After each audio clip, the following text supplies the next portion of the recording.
know if anyone is surprised to hear this, but the Mamdani mayoral campaign took in $13,000 in illegal foreign donations, records show. Now, the accusation, of course, from people who don't like Zohran Mamdani is that this was an intentional ingestion of funds from illicit sources. Hard to prove. And what's likely going to happen is the Mamdani campaign is going to say, guys, this money was sent to us. We're going to send it back. Right? We can't control if someone sends us money. If they do and they're outside the U.S., we'll send their money back. That being said, apparently there's still around $7,000 he has not returned. And more importantly, it looks like one substantial contribution came from his mother-in-law, which is more indicative of intentional actions. Now, I don't know. Will the Trump administration actually go after this guy? Probably not, but I think they should. As the saying goes, as they say in this article, where there's smoke, there's fire. And my argument is, look, if someone sent money to Timcast, you know what I mean? You take a look at it, right? Now, as much as I can hear all the liberals screaming, Russia, that was fake, never happened. That literally never happened. There's no proof it ever happened. There's no evidence it ever happened. No witnesses claim it happened. The case was shut down. Talk about the government lying, as they do. Now, Mamdani's campaign directly took money from a foreign government. But by all means, how about we launch an indictment and we accuse Mamdani of all the wrongdoing, because that's the game the Democrats wanted to play, right? I can certainly speak to that. This is his mother-in-law, okay? This doesn't sound like an accident. This sounds like someone you communicate with on a regular basis. Now, it's not like I'm calling up my mother-in-law every weekend or whatever, but my wife is talking to her mom all the time. This doesn't sound like an accident. This sounds like do it, and then if anyone brings it up, we'll just say, oopsie daisies, and send it back. Let's investigate it. Let's investigate it. Because I don't trust this guy. Now, what I will say on top of all this stuff about Zohran, guys, people have asked me who I think is going to lead the Democratic Party, and it's this guy. Zohran Mamdani. What? Well, he's young, charismatic, and millennials are really stupid. And so they're going to vote for this guy. His policies make no sense. His plans make no sense. But it don't matter, because when you offer up free stuff to people who are lazy, they're going to take it. And he is the candidate of free stuff for people who are lazy. So, I mean, come on. You know, I just can't with the socialism stuff. These people pushing all the stupid socialist policies, claiming it works when it literally does not. Our government and our culture and our society is already in trouble because we give away tons of resources to people who don't contribute, which creates an ever-growing population of people who leech off of those who do work because work is always required. And then the system is going to buckle and break down. But as the saying goes, strong men make good times make weak men make hard times make strong men. Now you have people like Zohran Mamdani. The New York Post says lefty socialist mayoral frontrunner Zohran Mamdani's campaign quietly took in $13,000 in potentially illegal foreign donations, including one from his mother-in-law in Dubai. At least 170 of the nearly 54,000 contributions to the leading Democratic candidate's campaign came from donors with addresses outside the U.S., an examination of New York City Campaign Finance Board records found. Only U.S. citizens or permanent legal residents are allowed to contribute to political campaigns and political action committees under a federal, state, and city law, and candidates are expected to return any of the illegal donations. Violators who knowingly accept foreign donations could face hefty fines and imprisonment. But so far, the campaign has failed to return 88 of the foreign donations, worth a total of $7,190, records showed. Mamdani's campaign has brought in $4 million in private donations, scored another $12.7 million in public matching funds. Wow. And with less than a month to go before the election day, has nearly $6.1 million in hand. His campaign issued a statement Saturday saying, "We'll, of course, return any donations that are not in compliance with CFB law." After being provided with a detailed breakdown of the 88 donations yet to be returned, a campaign spokesperson, however, declined to clarify why so many foreign donations are still in Mamdani's war chest. The foreign donations have sparked criticism. Quote, "Where there's smoke, there's fire. So I would be very concerned," said Republican mayoral candidate Curtis Sliwa upon learning of the foreign money coming into Mamdani's campaign. "There's probably a lot more in terms of foreign money. I am just so over all of it. None of it matters. Arguments, ideas, policy.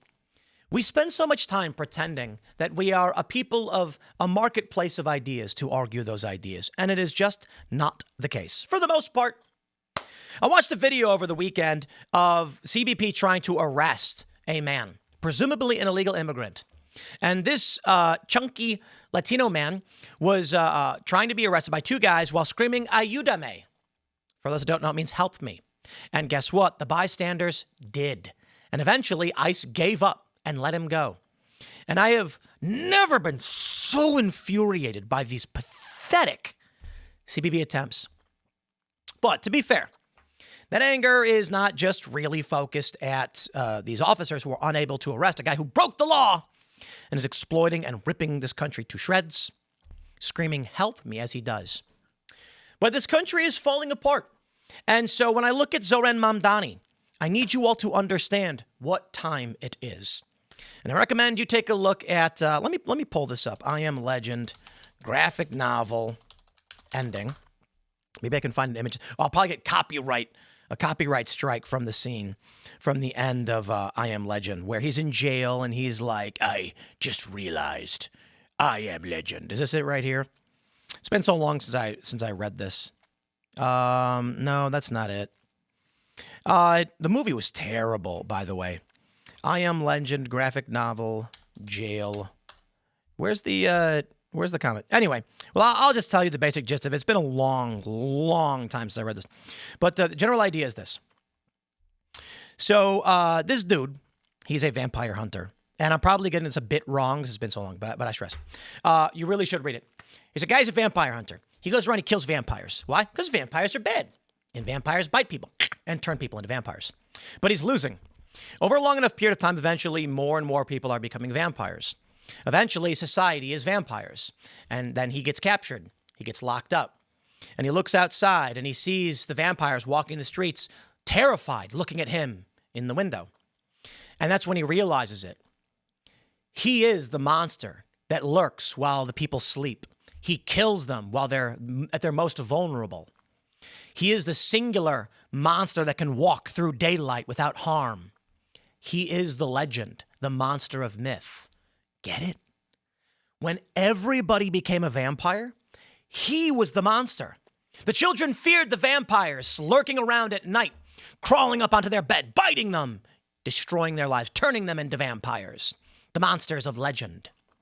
So they fought them. They tried to destroy them. Well, this man eventually becomes the last human, or close to it. And the vampires are all talking about how, be warned, for when you sleep during the day, there's a being who can walk in sunlight and would kill you with a hammer. And they're like, whoa, he's real. I Am Legend. The point I'm making is, when I watch a video of the police trying to arrest an illegal immigrant, and he's screaming, "Ayúdame," and the people are actually ayúdameing him, helping him, understand what time it is. You are becoming the monster of legend. A new society is forming in which you are to be excluded. This is no longer your city, no longer your country. For too long, you've allowed an external force to grow within your own culture, within your own country. And when they see your law enforcement, they say, you have no power here. I have made this point over and over again, and Zohran Mamdani represents this. I want you to imagine there's a knock at your door, and you look through the people, and what do you see? A clown, a literal clown in a clown outfit. And you say, "Can I help you?" And he goes, "I've here to serve a clown warrant. Open your door." And you go, "What? A clown warrant? That's meaningless." Then several other clowns walk up with body armor in clown costumes and guns, and they scream, "Open your door now or we're kicking it in. We have a clown warrant." It's the stupidest thing you've ever heard of, right? Obviously, it's a joke. Clown warrants have no power here. And so you say no.